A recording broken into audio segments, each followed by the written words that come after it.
Hey guys, in this video I'm just going to be testing a bunch of different inking pens to see which ones are waterproof and see which ones are marker proof. So I'm just going to quickly throw on screen all the pens that we're using. So we've got quite a selection to use here. And I'll name each one of these individually as we go through them. And I'll also write the names in the description box below. And the paper that we're going to be using is Strathmore Bristol board. So this is ideal for markers and things like that. I'm not sure if you'd normally use it with water, but we'll still be able to use it just to find out if the pens are waterproof or not. So this is going to be my sheet that I'm going to test them on. And I drew this out last night, so it's had plenty of time for the ink to dry overnight. So we've got the pens listed down the left, we're going to test the marker in the middle column, and we're going to test water down the right hand side. I don't really know why I've done all these different squiggles, as I might not need to use them anyway, but they're there just in case we need to keep working into things. And I have a lot of different markers I could use, but I figured I'd probably stick with the Winsor & Newton brush marker, and this is just the clear blender. So this is the same alcohol that's in all the others, but without the colour. So hopefully this should make it clearer to see whether the ink does smudge or not. So we're starting with the FaberCastell Pitt pens. These are actually not too expensive, and they're some of the first pens that I got, and I quite like these ones. I will probably have to speed this up quite a bit, just because otherwise it might end up being quite a long video. And I am working an awful lot of marker ink into this to test it. What I'm going to do is I'm going to do a clear bit just on the left hand side as well, where there isn't a line, just so that we can compare, because while the alcohol marker is wet, it sometimes looks like it's smudging even when it's not. First impressions with this is that it is taking a little bit of the ink and smudging it. It's not as bad as it could be though, especially to say the amount of marker alcohol that I am laying down here. So we'll take a proper look at the end, but I'd say that has some resistance, but not completely proof. So next we'll test the Sakura Micron pens. Again, these are a relatively inexpensive pen.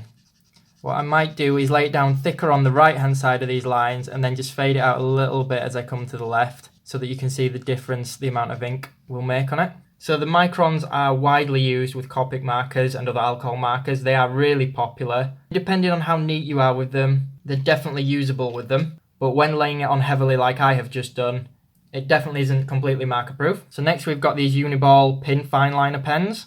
I know pretty much nothing about these ones, to be honest. I just bought these randomly. So to be honest, I'm not expecting anything too good from them. So it's not too dissimilar from the previous two, this one. But it actually is potentially putting up a little bit more resistance than the previous two, in fact. Okay, so next up we've got the Spectrum Noir art liners. These ones are advertised as being marker proof. So I would expect these ones to be marker proof. So Spectrum Noir, you might recognise the name. They actually do a full range of alcohol markers themselves. Bit more of a budget option compared to Copic markers, but they're a decent range. Similar results to the last one. Okay, so next we've got the Derwent Graphik markers, or graphic line markers. This little bit of alcohol ink I'm putting on the left hand side of the lines. I'm using this just so we can see how clear the ink dries on its own. So I don't even need to go over that one with too much marker alcohol, because I can see straight away that it is smudging this one. It's not just causing it to bleed a little bit like the others. It's actually dragging and smudging some of the ink with the brush stroke. So this one's probably proving not so good to use with markers. Next up we have a Copic Multi Liner. Now this actually says water and Copic proof, so in theory this should be the best. You might notice the size that I've got is the smallest one you can get. So when I bought this one, it was super expensive, and the only one I could get hold of was the 0.1, but I tried my best to make it match the others. This one actually is looking like it's marker proof, which is good, that's what we want. It's hard to tell completely until the alcohol dries though. Next up we have the Sharpie. This one is the Ultrafine point. I think it's the same ink in the regular fat Sharpies. Working on the Bristol vellum paper, it doesn't go on quite as clean as some of the other inks. It almost bled a little bit on its own. Okay, so you can see again straight away, it's not only causing this one to bleed, but it's also bringing out different colours in the ink a little bit. As I mentioned, I don't know if this is just with this paper, but I'm not even putting too much marker alcohol down on this one before it's reacting quite badly. Next, we've got the Pilot G207.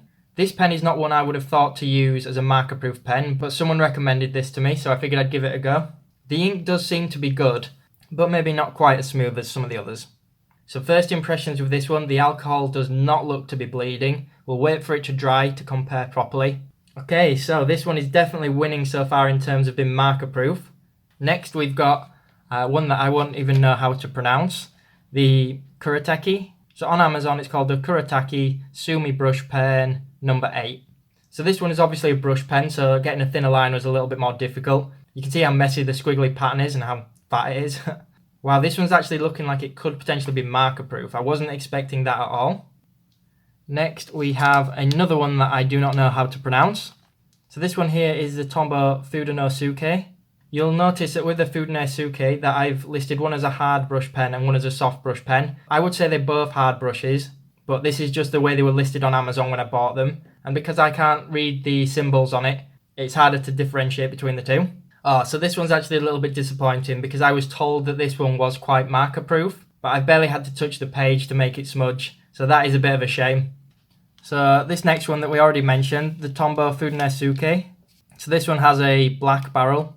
Again, listed it as a soft brush. It's really not that soft. If I'm being honest, I have no idea if this is different ink or just exactly the same. So judging from these results, I would actually say, yeah, it probably is the same ink. If not, it coincidentally is not marker proof either. But hey, now we know. And last of all, this one's a little bit more interesting because I don't know anything about this pen. I actually bought this on the Wish app. I didn't even know if this was a legit brand or anything like that. Again, I don't speak the language or read the symbols. But from looking online, I think it's called the Japan Platinum CFW 300. And this one's actually a double-ended brush pen, which is pretty cool. It's got a slightly harder nib at one side. I've accidentally laid down the lines really thick with this one, so I might be setting this up for bad results really. Okay, so these are definitely quite shocking results with this pen because I really wasn't expecting anything from this. I almost didn't even include this one in the video, but it's looking like it could actually be one of the most marker proof that I've used. So now we're just going to move on and we're going to test those same inks to see if they're waterproof. I am going to speed this bit up because I've already gone through a little bit about each pen. And this video has actually taken me a lot longer to record than I thought, so I'm hoping that it will be useful to some of you guys. But if nothing else, it's useful for me to know, for future reference, which pens I can use for markers and watercolours. Oh, and before I forget actually, I'm going to do another video of this in the near future, but next time I'm going to be doing it with dipping inks, to use with dipping pens, dip pens, whatever you want to call them. So I've got a few different inks for those, and I'm pretty excited to test those out. Again, some of which claim to be marker proof, but we'll put that to the test next time. Like I did before, I will put more water onto the right hand side of the lines, just so that you can see some of them might be a little bit resistant, even if they're not fully waterproof. And as I say, I will put up an image or something at the end so we can take a look at these properly. So because I am using different paper to watercolour paper, I can't guarantee that the results would be 100% the same, but I would think they would be very similar. So once I've done these, I'm just going to allow them to dry and then we'll take a look. Okay guys, so finally let's just take a quick look at the results. If this isn't very clear on camera at the moment, I will put a picture up afterwards, just so that you can judge the results for yourself. So let's start off looking at the marker results. So I would actually say we've had good results with 3, maybe 4 of the pens being completely marker proof. That being the Platinum CFW, which is this one here, which I definitely was not expecting, but I would say potentially that's come out the best. Plus the ink is really dark, it looks really good in my opinion. Next, we've also got the Kuretake Sumi brush, one I wasn't expecting, and then we've also got the Pilot G207. Again, that is another one that I wasn't expecting. And finally, the Copic Multiliner. This one does claim to be marker proof and waterproof, so I would have hoped for good results with this one.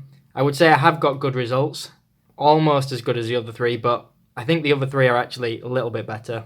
So 4 of them being completely marker proof is actually pretty good really. It's worth noting that you might get slightly different results on different paper, I'm not entirely sure. I have used FaberCastell Pitt pens and Sakura Micron pens for marker drawings before, and I have managed it without any smudging, so some of these other ones are still usable. I would probably say that the Faber-Castell and the Spectrum Noir were next, but they're all pretty close at that point. So moving on, let's take a quick look at which are waterproof. To be honest, I would say not many of them. The most waterproof one I can see on here is without a doubt the Sharpie Ultrafine, which we've got here. And that is by far better than any of the others that I've used here today. Aside from this one, next I would say maybe the Copic Multi Liner, or maybe the blue Tombow pen, but they're not that close.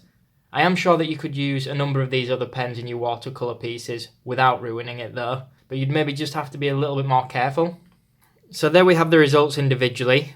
I was also hoping that one of them would stand out as being a clear winner as being marker-proof and waterproof, so that it was almost like an all-round pen that was good. Unfortunately, I wouldn't say any of them have actually managed to do that. But if you were looking to get one that is best for both, I would probably say the Copic Multiliner, and maybe closely followed by the FaberCastell Pitt pens.